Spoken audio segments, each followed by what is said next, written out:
ಈ ಕಂಪನಿಯ ಹಗಲು ದರೋಡೆ, ಈ ಕಂಪನಿಯ ಜೊತೆಯಲ್ಲಿ ಸರ್ಕಾರ ಯಾತಕ ಮೌನಿಗೆ ಶರಣಾಗಿದ್ದಾರೆ ಹೇಳ್ತಾರೆ.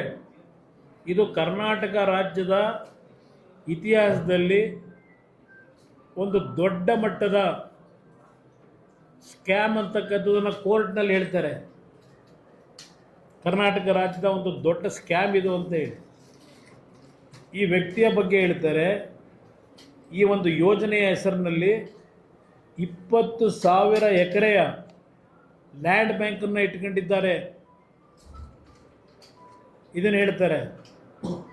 ಈ ಒಂದು ವ್ಯಕ್ತಿ ಯಾವ ಟೋಲನ್ನು ಕಲೆಕ್ಟ್ ಮಾಡಬೇಕಾದ್ರೆ ಒಂದು ಗೈಡ್ಲೈನ್ಸ್ ಇತ್ತು, ಅದು ಯಾವುದನ್ನು ಇಂಪ್ಲಿಮೆಂಟ್ ಮಾಡಿದೆ, ಕೊಟ್ಟಂಥ ಕಂಡೀಷನ್ಗಳನ್ನು ಇಂಪ್ಲಿಮೆಂಟ್ ಮಾಡಿದೆ. ಇವತ್ತು ಇಲ್ಲಿಯವರೆಗೆ ಮಾಡಿರ್ತಕ್ಕಂಥ ಕಲೆಕ್ಷನ್ ಏನಿದೆ ಅದು ಸಹ ಇಲ್ಲೀಗಲ್ ಅಂತಕ್ಕಂಥದ್ದನ್ನು ಹೇಳ್ತಾರೆ ತೀರ್ಪಿನಲ್ಲಿ. ಇಷ್ಟೆಲ್ಲ ಇದ್ದರೂ ಸರ್ಕಾರ ಇಲ್ಲಿಯವರೆಗೆ ಮೌನಕ್ಕೆ ಶರಣಾಗಿದ್ದಾರೆ. 20 ವರ್ಷ ಆಗಿದೆ ಆ ರೈತರ ಭೂಮಿ ತಗೊಂಡು, ದುಡ್ಡು ಕೊಟ್ಟಿಲ್ಲ ಇನ್ನು. KDB ಅವರು ಈ ಮಾಲೀಕನಿಗೆ ಜಮೀನು ಬರ್ಕೊಟ್ಟವ್ರೆ. ಇವನು ಅದನ್ನು ಯಾರೋ ಲ್ಯಾಂಡ್ ಡೆವಲಪರ್ಗಳಿಗೆ ಸಿಕ್ಕಿದವ್ರಿಗೆಲ್ಲ ಮಾರಾಟ ಮಾಡ್ಕೊಂಡಿದ್ದಾನೆ. ಆ ಟೋಲ್ದು ರೇಟ್ಗಳು ಬೇಕಾದಂಗೆ ಜಾಸ್ತಿ ಏನು ಮಾಡಿದ್ದಾರೆ, ಸರ್ಕಾರದಿಂದ ಅನುಮತಿನೇ ಪಡಿದೆ. ಇವತ್ತು ಇವ್ರಿಗೆ ಇಷ್ಟ ಬಂದಾಗೆ ಇವತ್ತೇನು ಮಾಡ್ಕೊಂಡಿದ್ದಾರೆ ಅದು ವೈಲೇಟ್ ಆಗಿರ್ತಕ್ಕಂಥದ್ದನ್ನು ಅಲ್ಲೇನು ಕೋರ್ಟ್ ಮುಂದೆ ಹೇಳ್ತಾರೆ. ಕೆರೆ ಕಟ್ಟೆಗಳನ್ನು ಸಹ ಇವರು ಹ್ಯಾಂಡ್ ಓವರ್ ಮಾಡಿದ್ದಾರೆ ಸರ್ಕಾರ, KDBಯಿಂದ ಮತ್ತು ಸರ್ಕಾರ BDAಯಿಂದ. ಎಷ್ಟೆಷ್ಟು ದುಡ್ಡು ಸಂಪಾದನೆ ಮಾಡಿದ್ದಾರೆ, ಯಾರ್ಯಾರಿಗೆ ಇವರು ಯಾವ್ಯಾವ ರೇಟಿಗೆ ಸೇಲ್ ಮಾಡಿದ್ದಾರೆ ಅನ್ನೋದನ್ನು ಸಹ ಇಲ್ಲಿ ಕೋರ್ಟ್ನಲ್ಲಿ ಇದೆಲ್ಲವನ್ನು ತಂದಿದ್ದಾರೆ.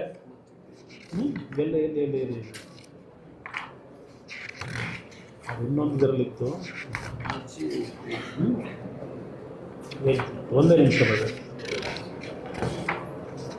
ನನಗೆ ಸ್ವಲ್ಪ ಮೂಡು.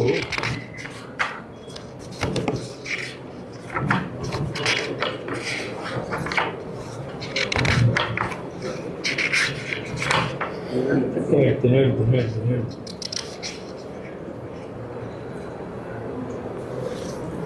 ಇವತ್ತು ಸರ್ಕಾರ ಹೈಕೋರ್ಟ್ ಹೇಳಿದೆ, ಇವತ್ತು ಟೋಲ್ನ ಇವತ್ತೇನು ಕಲೆಕ್ಟ್ ಮಾಡ್ತಾ ಇದ್ದಾರೆ ನಿಲ್ಲಿಸಬೇಕು ಅಂತ ಹೇಳಿ. ಇಲ್ಲಿಗೆಲಾಗಿ ಮಾಡ್ತಾ ಇದ್ದಾರೆ. ಇವತ್ತು ಟೋಲ್ ನಿಲ್ಲಿಸಬೇಕು ಅಂತಕ್ಕಂಥದ್ದನ್ನು ಅದಕ್ಕೆ ಮಾಡ್ತಕ್ಕಂಥದ್ದನ್ನು ಹೇಳ್ತಾ ಇದ್ದಾರೆ. ಸರ್ಕಾರಕ್ಕೆ ಒಂದು ಲೆಟರ್ ಬರೀತೀನಿ, ಇವತ್ತು ನಿಮ್ಮ ಮುಂದೆ ಹೇಳ್ತಾ ಇದ್ದೇನೆ. ಇದೆಲ್ಲವನ್ನು ಇಟ್ಟು ಈ ಸರ್ಕಾರಕ್ಕೆ ಒಂದು ಗಡುವು ಕೊಡಬೇಕು ಅಂತ ನಿರ್ಧಾರ ಮಾಡಿದ್ದೇವೆ. ಇನ್ನೆಷ್ಟು ವರ್ಷ ಈ ರೀತಿ ರಾಜ್ಯ ಲೂಟಿ ಆಗಬೇಕು? ದೇಶದಲ್ಲಿ ದೊಡ್ಡ ಸ್ಕ್ಯಾಮ್ ಅಂತಾರೆ. ಅವ್ರು ಹೇಳ್ತಾರೆ ಯಾವುದಾದ್ರೂ ತನಿಖೆ ಮಾಡಲಿಕ್ಕೆ ಈ ಸರ್ಕಾರಕ್ಕೆ ಸಾಧ್ಯ ಇದೆಯಾ ಅಂತಕ್ಕಂಥದ್ದು.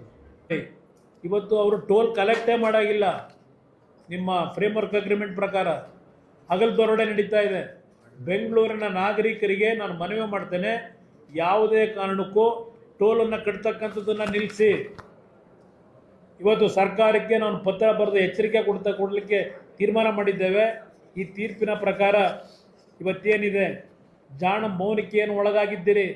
ಕೃಷ್ಣ ಬೈರೇಗೌಡರೇ, ಇಲ್ಲೆಲ್ಲೋ ಬೀದಿ ಬದಿ ವ್ಯಾಪಾರಿಗಳಿಂದ ಏನೋ ಆಕ್ಸಿಡೆಂಟಾಗಿ ಜನ ಸತ್ತೋಗ್ಬಿಡ್ತಾರೆ ಅಂತೇಳಿ 2 ಹೊತ್ತಿನ ಊಟಕ್ಕೆ ಕಷ್ಟಪಟ್ಟು ಜೀವನ ಮಾಡ್ತಕ್ಕಂಥವ್ರನ್ನ ಹೊಟ್ಟೆ ಹೊಡೆದಿದ್ದೀರಿ. ಹೊಟ್ಟೆ ಮೇಲೆ ಹೊಡೆದು ಅವ್ರನ್ನ ಬೀದಿಗೆ ತಂದು ಹಾಕಿದ್ರಿ. ಏನೋ ಎಲ್ಲ ಫುಟ್ಪಾತ್ ಕ್ಲೀನ್ ಮಾಡ್ತೀವಿ ಅಂತೇಳಿ, ಇದನ್ನು ಯಾವಾಗಪ್ಪ ಕ್ಲೀನ್ ಮಾಡೋದು? ಕೃಷ್ಣ ಬೈರೇಗೌಡ್ರೆ, ಇದನ್ನು ಯಾವಾಗ ಕ್ಲೀನ್ ಮಾಡ್ತೀರಿ? ಇವ್ರು ಮಾಡಿರ್ತಕ್ಕಂಥ ಹಲವಾರು ರೈತರ ಭೂಮಿನ ಲಪಟಾಯಿಸಿರ್ತಕ್ಕಂಥದ್ದಕ್ಕೆ,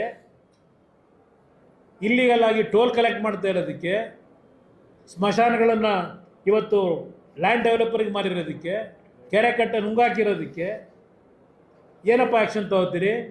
ಇಲ್ಲಿ ಬಡವರ ಮೇಲೆ ಇದೆಲ್ಲ ಕಾರಿಲೆಲ್ಲ ಪಾರ್ಕ್ ಮಾಡಿದರೆ ಅಲ್ಲೆಲ್ಲ ಕಾರ್ ಎತ್ತಿಸ್ತಾರಂತೀಗ. ಇದಪ್ಪ ಮಾಡಬೇಕಾಗಿರೋದು ನೀವು. ಸಾವಿರಾರು ಕೋಟಿ, 20,000 ಎಕರೆ ಭೂಮಿ, ಎಲ್ಲಿದೆ ನೈಸ್ ರಸ್ತೆ? ಇವತ್ತು ಅವರಿಗೆ ಯಾವುದೇ ಕಾರಣಕ್ಕೂ ಈ ಸರ್ಕಾರದಲ್ಲಿ ನೀವೇನು ಕೊಡ್ತಾ ಇದ್ದೀರಿ ಬೆಂಬಲ, ಯಾವ ಕಾರಣಕ್ಕೆ ಕೊಡ್ತಾ ಇದ್ದೀರಿ? ಎಲ್ಲಿ ಯಾತಕ್ಕೆ ಮೌನಿಗೆ ಶರಣಾಗಿದ್ದೀರಿ? ಬಡವರ ಮೇಲೆ ನೀವು ಗದಾಪ್ರಹಾರ ಮಾಡ್ತೀರಿ. ಇವತ್ತು ಡೇ ಲೈಟ್ ರಾಬರಿ ಅಂತ ಹೇಳಿದ್ದಾರೆ. ದೇಶದ ಇತಿಹಾಸದಲ್ಲಿ ಇಂಥ ಒಂದು ಸ್ಕ್ಯಾಮ್ ನೋಡೋಕ್ಕೆ ಸಾಧ್ಯ ಇಲ್ಲ ಅಂತ ಹೇಳ್ತಾರೆ. ಉತ್ತರ ಕೊಡಿ ಇದಕ್ಕೆ. ಉತ್ತರ ಯಾವಾಗ ಕೊಡ್ತೀರಿ? ಮುಖ್ಯಮಂತ್ರಿಗಳು ಏನು ಭಾಳ ₹1 ಯಾರಾದರೂ ಅಧಿಕಾರಿಗಳು ಲಂಚ ಕೇಳಿದರೆ ಫೋನ್ ಮಾಡಿ, ನನಗೆ ಫೋನ್ ಮಾಡಿ.